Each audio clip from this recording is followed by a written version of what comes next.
À l'écoute de Radio Mali, il est 13 heures, c'est l'heure de votre journal de la mi-journée.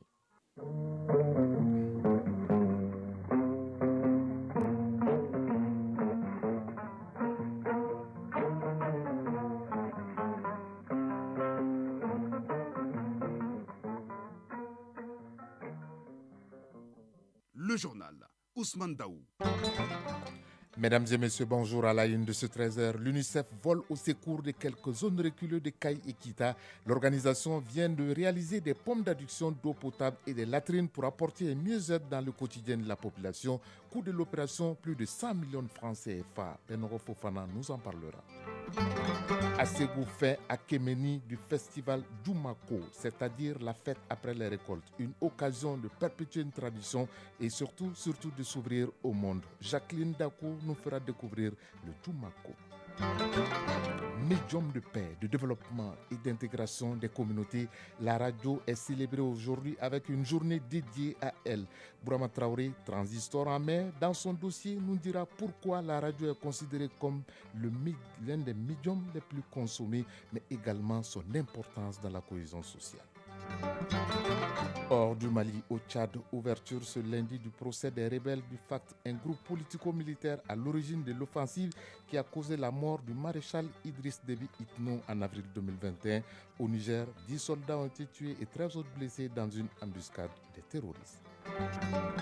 Le sport sera l'affaire de Fotigi Tunkara. Avec lui, il sera question du championnat national de football Ligue 1 qui boucle sa 11e journée cet après-midi, mais de coupe de la Confédération où à Lumumbashi, le tout-puissant Mazembe de la RDC a été trop puissant pour l'Aïsra de Bamako, battu 3-1. Voilà pour le sommaire, dans un instant, les détails.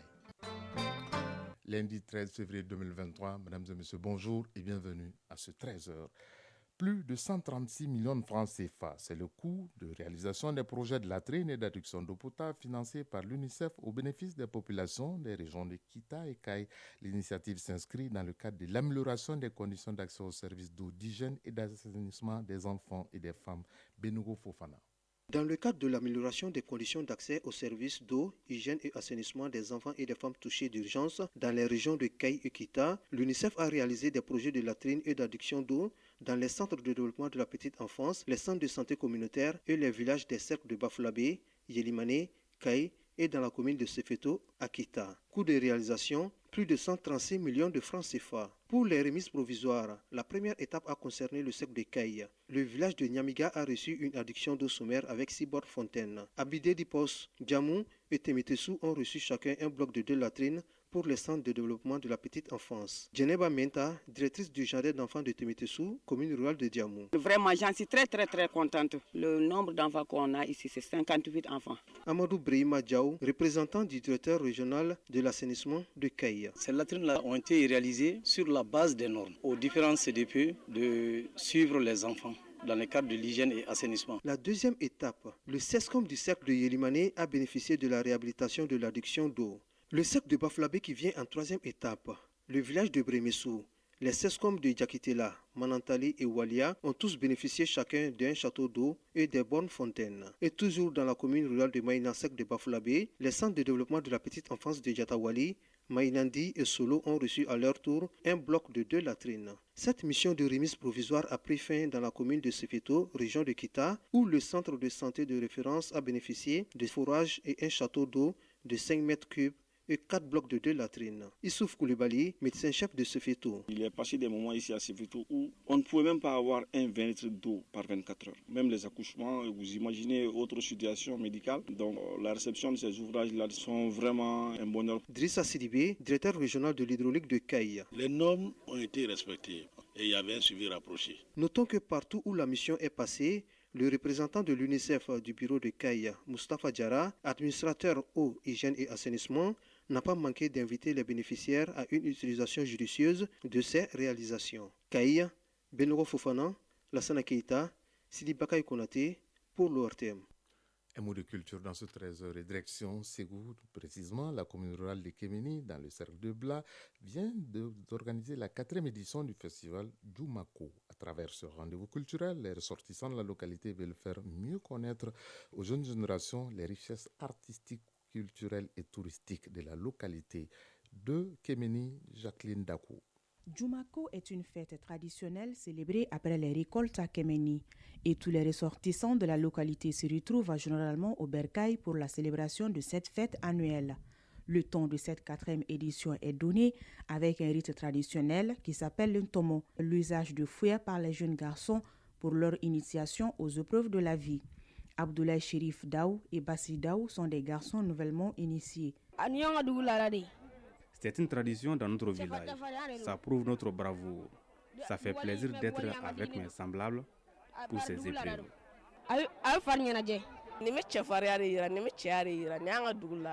Cette pratique démontre la bravoure d'un homme et c'est une tradition de notre village. Les fouets fait mal certes, mais quand tu arrives à supporter les coups, tu es compté parmi les braves hommes. Chaque parent soutient son enfant dans cette initiation où l'on doit faire preuve de bravoure. Nimé Dao, parent d'un nouvel initié. Nous leur offrons des cadeaux et leur formulons des bénédictions. C'est une pratique que nous les mères aimons. Ça prouve l'endurance de nos enfants. Je souhaite que cette tradition soit perpétuelle. Cette 4e édition est placée sous le thème « La culture, paix et développement durable ». Lieutenant-colonel Bakary Daou, représentant du parrain. C'est une tradition reconnue et sacrée dans nos cultures.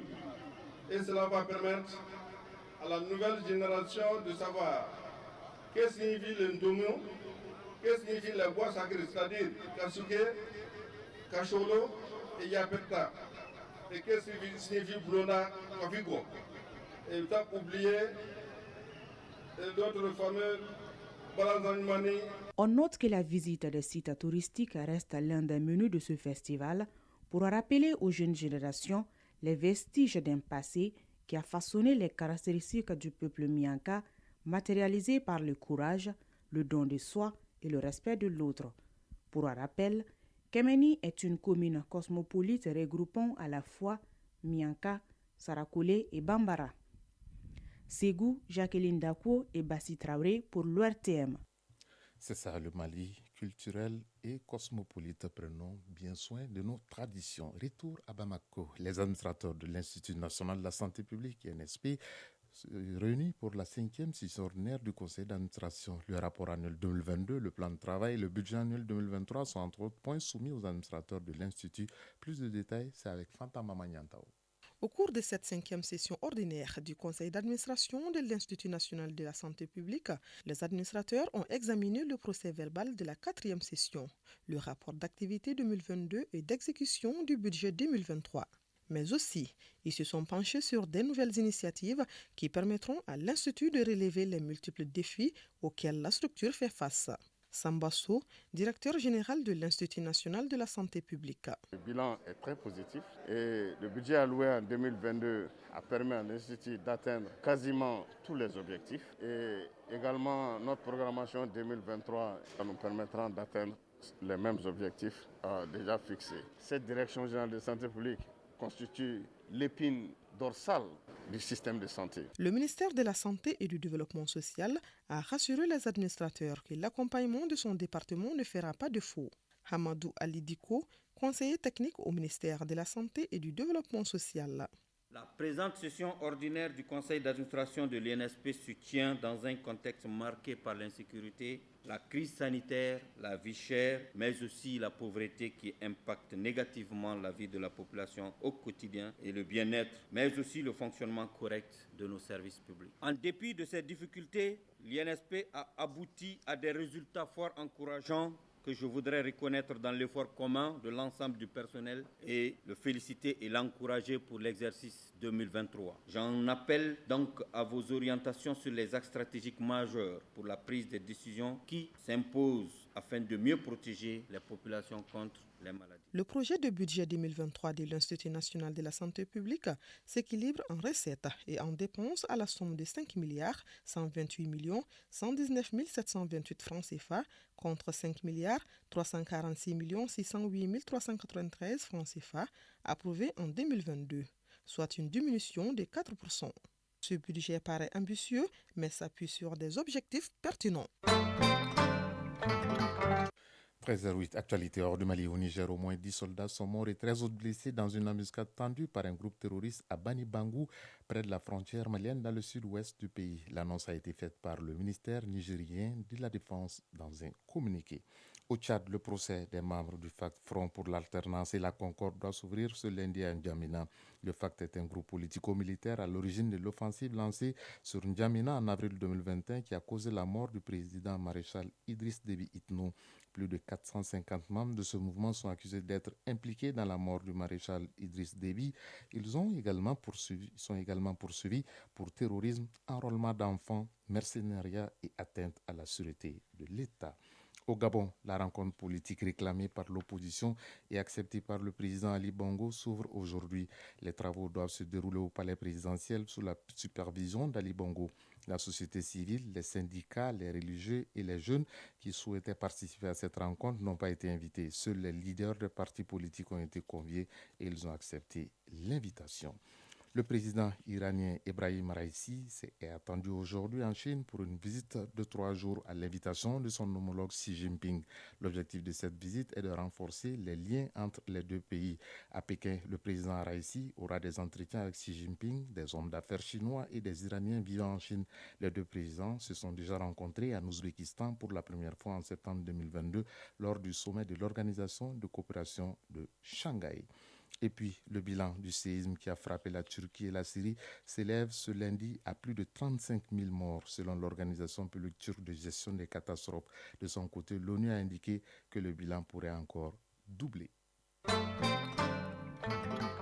Retour au Mali pour parler de notre dossier de tous les lundis. Le Mali, à l'instar des autres pays, célèbre ce 13 février la journée mondiale de la radio, un média considéré comme le plus consommé à travers le monde. Célébrer donc la journée dédiée à ce médium, c'est reconnaître la force et la place de cet outil d'information et de communication dans la société. La radio est aussi un moyen efficace pour promouvoir l'intégration des communautés. Le grand format du lundi s'intéresse à l'impact de ce média sur notre quotidien. Il est signé Brahma Traoré.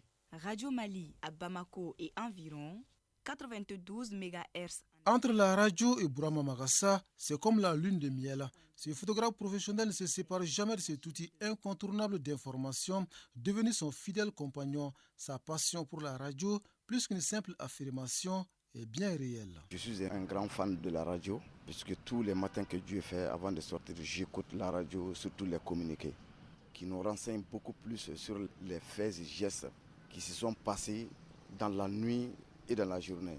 Donc je m'informe à travers la radio. Parce que la radio, au fait, c'est la vie de l'homme. S'il n'y avait pas de radio, ça veut dire que les informations n'auraient pas à avoir lieu. Quand cette passion pour la radio est partagée par Yaya Diallo, pour qui la radio n'est pas qu'un moyen d'information et de sensibilisation, elle est devenue presque comme de l'oxygène pour lui, sans lequel il devient difficile de respirer à plein poumon. La radio, même la radio dans mon bureau, chaque jour de 7h à midi, j'écoute.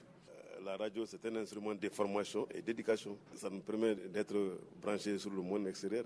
C'est-à-dire les nouvelles sont vite connues à temps. Ça a beaucoup d'impact. J'écoute beaucoup, surtout l'ORTM, la chaîne 2. Les émissions musicales qui nous rappellent du temps passé. Bon, et puis, les bons renseignements viennent de la radio nationale. À mon avis, ça n'engage que moi. Mais pour moi, je sais que la radio nationale, ils n'ont pas le droit de fauter sur les informations. Avec un paysage presque saturé, plus de 400 radios aujourd'hui à travers les pays, on reste accroché à ces médias chauds pour son accessibilité et sa rapidité en matière d'information. Brahima Keita en est un accro. La radio a beaucoup d'impact sur ma vie et aussi sur la vie de mes concitoyens, ne serait-ce que l'information, ne serait-ce qu'aujourd'hui, avec les émissions des radios, il ressort des cadres d'essence qui permet non seulement aux administrés et aussi à l'administration de communiquer. Et ça permet aussi d'informer la population sur beaucoup de thématiques, notamment sur l'agriculture, sur la sécurité et la santé. Donc c'est vraiment une bonne chose et ça a vraiment un impact sur la vie de tout un chacun. Difficile d'imaginer la vie sans la radio, selon Fatmata Diané. Au-delà de s'informer, la radio, dit-elle, permet de se divertir et constitue un remède efficace pour oublier des soucis. J'écoute la radio pour connaître les informations, pour m'éloigner des soucis. Ça me soulage aussi.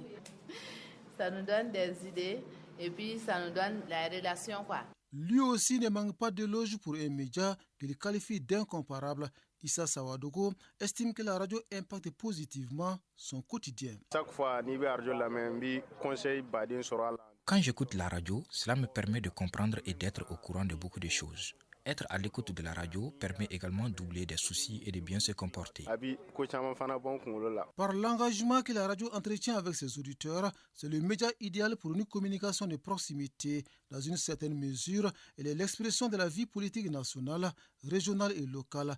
Madame Zakri Marie-Laure est journaliste ivoirienne. La radio, aujourd'hui, c'est le média le plus consommé à côté de la télévision, de la presse imprimée ou presse écrite. C'est un fabuleux média de masse. Elle est d'une puissance colossale qu'elle rejoint un grand nombre de personnes.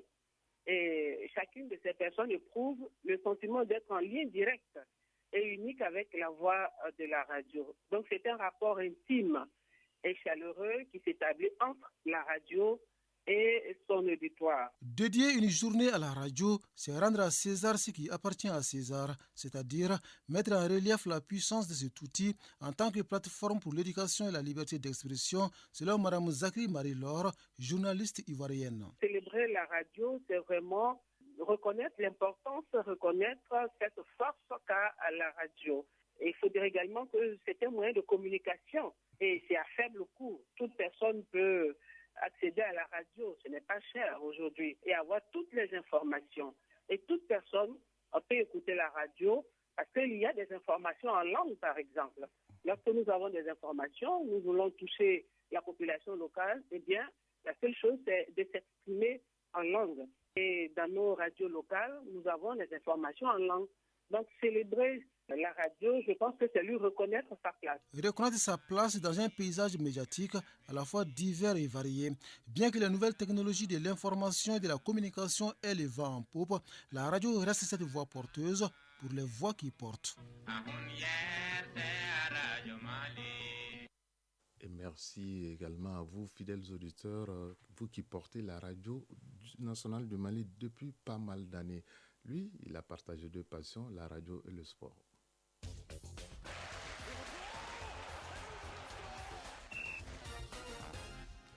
Fotiki Tungara, bonjour et bienvenue dans ce trésor. Merci beaucoup, bonjour à vous, bonjour à tous. Bonne fête des radios. Merci, pareillement vous aussi. Championnat national de Ligue 1 de football, la 11e journée s'achève finalement cet après-midi. Oui, avec notamment les matchs Binga FC US Bougouni interrompu vendredi en raison d'une coupure d'électricité au stade Omnisport Modibo Keita à la 40e minute de jeu alors que le score était de 0-0.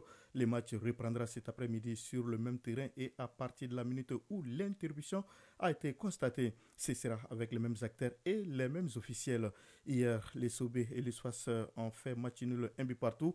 L'AS Police a dominé Yélen Olympique 2-0. Autre résultat de cette 11e journée, l'ASCO a tenu en échec le Djilba AC 1 but partout. L'AS Bakardian de Barawili s'est incliné à domicile 1-0 devant les 11 créateurs de Nyarela, a perdu 2-0 face au stade Malais de Bamako. Black Star de Badalabougou s'est imposé 2-1 devant le LCBA. Le match AS Riral USC Kita est reporté à une date ultérieure en raison du déplacement de l'AS Riral à Lumumbashi pour la Coupe CAF.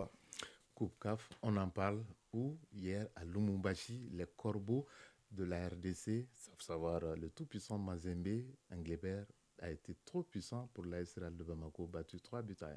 Absolument. En déplacement donc hier à Lumumbashi, en République démocratique du Congo, au compte de la première journée du groupe D de la Coupe CAF, l'AS Real de Bamako a perdu 3-1 contre le tout-puissant Mazembe.